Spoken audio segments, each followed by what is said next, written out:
పవన్ కళ్యాణ్ గారి నాయకత్వం వద్దుల్లాలి పవన్ కళ్యాణ్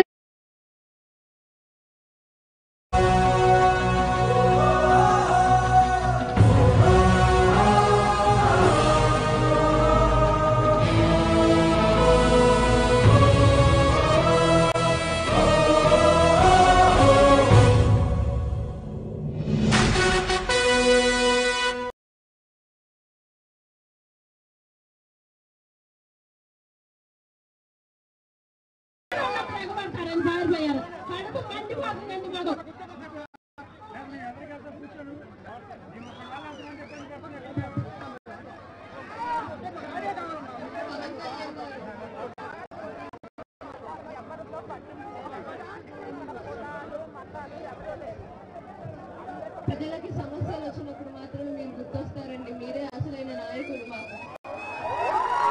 సమస్యలను మా కష్టాలను మీరు తీరుస్తారండి. మేము విద్యార్థులు రైతులు అందరూ చాలా ఇబ్బంది పడుతున్నారండి. అమరావతిని రాజధానిగా తీసేస్తే మేము ఇక్కడే ఉండి ఇది రాజధాని అయితే ఇది డెవలప్ అయ్యి ఇక్కడే ఉండి చదువుకొని ఇక్కడే జాబ్స్ చేసి మా అమ్మ నాన్నని చూసుకుందాం అనుకున్నామండి. కానీ ఇదే కనుక జరిగితే రాజధాని భరిస్తే మేము మళ్ళీ ఇదివరకు లాగా ఎప్పుడు వేరే చోటికి వెళ్ళి చదువుకోవాల్సి వస్తుందండి. మేము ఇలా ప్రశాంతంగా ఉండలేమండి. అసలు మీరే మాకు ముఖ్యమంత్రిగా కావాలండి.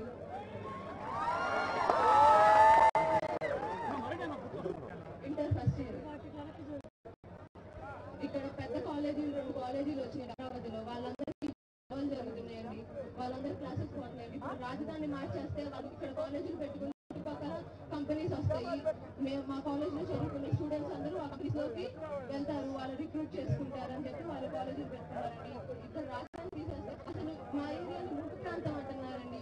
వైజాగ్ అంటున్నారండి. వైజాగ్ లో సంవత్సరానికి ఒక తుఫాన్ వస్తుంది. నేనేమి ఆ నేల తప్పు కాదు అదేం అనట్లేదండి. మాది కాదండి. నేను పుట్టిన దగ్గర నుంచి ఇప్పుడు దాకా ఇక్కడ ఒక్క వరద కానీ ఏమి చూడలేదండి. అసలు మేము మాది ఇలా అంటున్నారండి. ఏంటండి ఆ కమిటీలు అన్ని?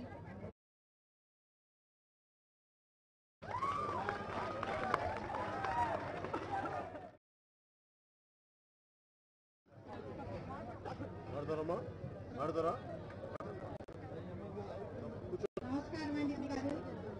ఈ గత 5 సంవత్సరాల్లో ప్రతిరోజు మాకు ఇక్కడ పండగే జరిగింది. కానీ ఇప్పుడు ఈ జగన్ గారు వచ్చిన తర్వాత మాకు ప్రతిరోజు ఏడవటం. ఈ జగన్ పెట్టి పథకం బట్టి ఏది సరిగ్గా లేదు.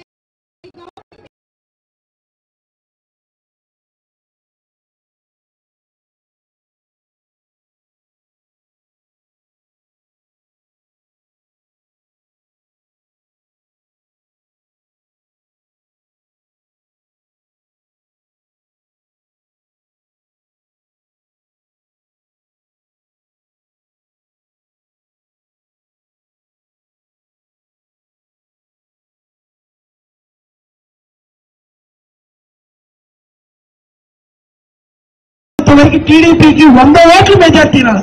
అలాంటిది 1800 ఓట్లు మా ఊరి నుంచి మెజార్టీ ఇచ్చాం. మేము టీడీపీకి ఎందుకు ఇచ్చాం?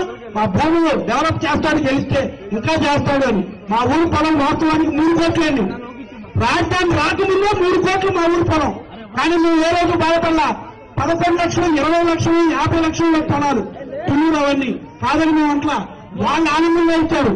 మేము బాధపడతా ఇచ్చాం. దేనికి ఇచ్చాం? మన రాజధాని ఇక్కడ ఉండాలి, మా ప్రాంతంలోకి వస్తుంది.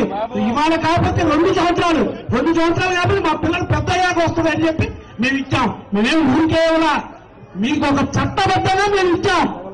ఒక చట్టం ఉంది సిఆర్పీఏ. ఆ సిఆర్పీఏ ఎవరన్నా ఒక రోజు మాట్లాడతారా?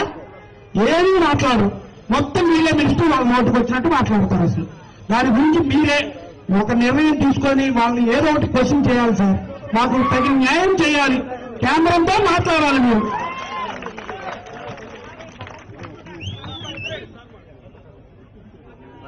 నమస్తే సార్, నేను ఇక్కడ స్టూడెంట్స్.